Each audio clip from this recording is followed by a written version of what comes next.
Oh, they're coming to play. Way. Here we are. Nice one. We rejoin Andrew for episode 13 in Mumbles, which is a town 60 kilometres west of Cardiff. In this episode, he plans to cross the Bristol Channel and round Land's End, or as he likes to call it, the Fourth Corner. I've got a little addition to my sailing bag bits. Hello, Bertie. He sets off from Mumbles and crosses the Bristol Channel in 3.5 hours, averaging speeds of up to 10 knots. This is Devon. That means we are back in England. This is Ilfracombe, and the harbour entrance, I think, is over there. It's hard to see from here. It's quite cool to be walking around a harbour at low tide. Look at this. You get massive range here in Devon. Whilst in Ilfracombe, he meets up with old university friend Mark. They do some boat repairs and do some posing next to the Damien Hirst sculpture. The place looks completely different with the tide in. I'm setting off from Ilfracombe, hopefully getting to Boscastle. It's a long old way. Let's see how we get on. The wind looks perfect and the tide is with me. So fingers crossed.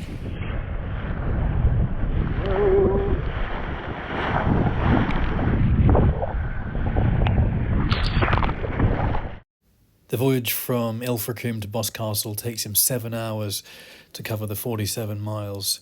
And when he arrives there, he notices that his daggerboard has a large chip at the bottom. And the next day, there's a massive storm, which means he can't sail. I hope it calms down by tomorrow morning. This looks a bit better, but still not easy. He makes it out of Boscastle and heads on to Newquay. I know it's not a very good video, but it's all the places I've been to on holiday. So back there, Boscastle, you definitely can't see that. Then we got Pintire Head, yeah, that's obvious.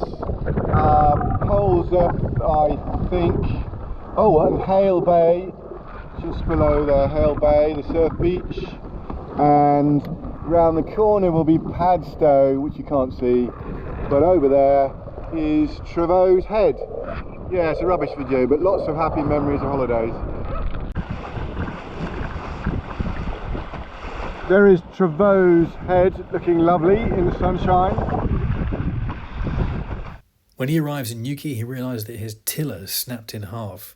He makes a quick repair, but then notices that his satellite phone has also stopped working. His wife Liz is able to find him a replacement. Farewell to Newquay, Peter and Julia for looking after me so well. It takes him 5 hours to get to St Ives, which is about 24 miles. Great hospitality there, including a seagull that sat on the cover that he was lent.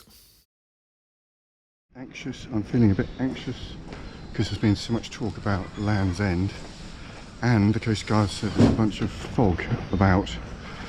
Don't fancy that, but anyway, let's get going. Just launching at St Ives.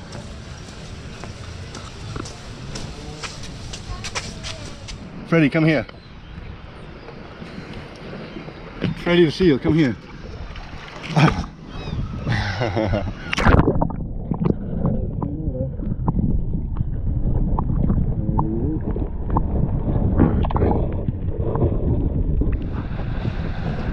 The sea state's pretty flat, but I prefer some better visibility. And there you have it. Corner number 4, Land's End in all of its grey glory. Sorry about the view, it's a bit miserable, isn't it? After rounding the fourth corner, the swell really picks up, and a fan from the headland was able to capture these images of him surfing down some of the waves.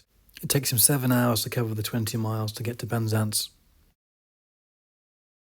The unmistakable St Michael's Mount in Mounts Bay, home of the St Aubyn family, almost decorated by sunshine and soothed by a puff of breeze. This rather reminds me of Scotland, as in lovely scenery and hardly any wind.